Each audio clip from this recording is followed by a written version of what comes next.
book reveals the novelty of our state's 19th century photography.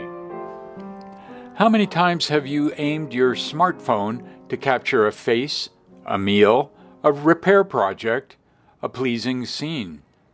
Every year, humans worldwide are said to take more than 1 trillion photos. Many of them graze our consciousness for mere seconds. They are seemingly lifeblood, but also, strangely, a shrug. More's the pity. If we back up 1.5 centuries, we reach a time when the concept of a photo, let alone a physical print, was novel, even revolutionary, especially here in the rugged West. That photographic era in our state, the latter 50 years of the 19th century, captivates Tim Grayhavens, who recently published Artistic and Lifelike, Photography in Washington, 1850 to 1900. With more than 200 carefully reproduced photos, his 262-page tome documents how and why the earliest image makers toted heavy cameras, plates, and chemicals far and wide to mine for true-to-life pictures. Grayhavens, 76, from Seattle's West Woodland neighborhood, grew up in Portsmouth, Ohio.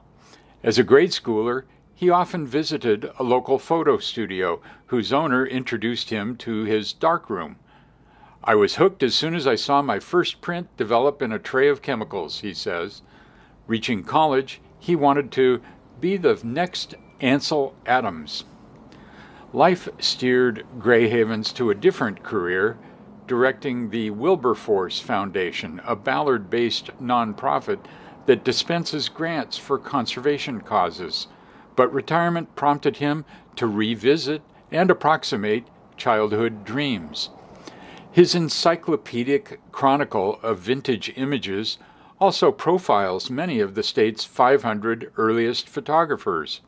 They include Ida Bell Mitchell Smith, who in 1895 took over the Olympia studio of A.D. Rogers and likely learned the trade from him.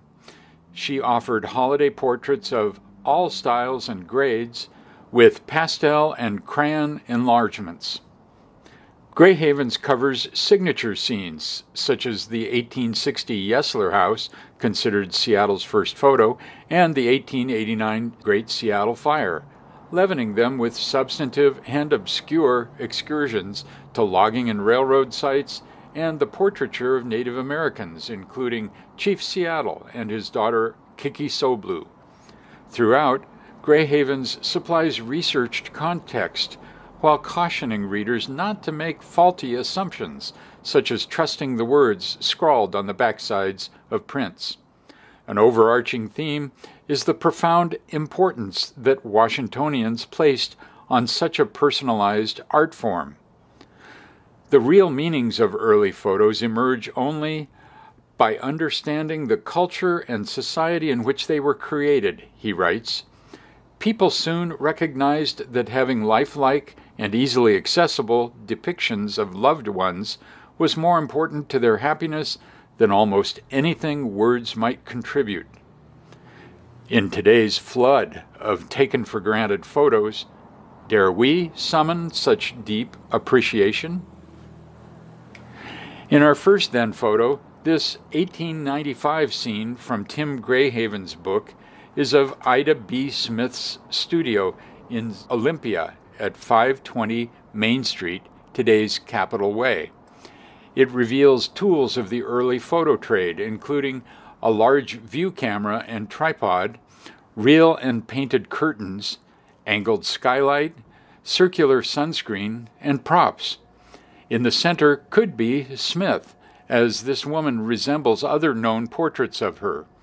The Washington Standard newspaper called her a photographic artist and cited her excellent views of the interior of Olympia Theater. No such images have been found today. In our second then photo, an ad for Ida B. Smith's studio is from the December 2nd, 1898 Washington Standard.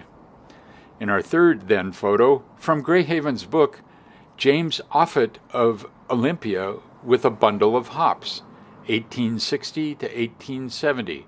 Photographer unknown. In our fourth then photo, from Grayhavens' book, Chen Chong and His Wife in Seattle, 1866, photographer known only as Simons. In our fifth then photo, this 1891 print from Grayhavens' book, Photographer Unknown, shows a man, 3 boys, and 2 dogs posing on a temporary rail line against a backdrop of burned stumps, smoke, and buildings. Writing on the print's back identifies the scene as Kellytown, a short-lived 1880s development started by Norman R. Kelly near what is today Sedro-Woolley. And in our sixth and final then photo, from the first sentence of this January 18, 1867 ad in the Walla Walla Statesman for Shoup's photographic gallery, Tim Grayhavens took the title for his book. Today, across Capitol Way, from where Ida B. Smith's studio operated from 1895 to about 1909, Tim Grayhavens displays his new book, Artistic and Lifelike, Photography in Washington, 1850 to 1900. Gray Day Press, 2024. For more info, visit timgrayhavens.com. And don't miss his presentation to the Pacific Northwest Historians Guild on November 21st.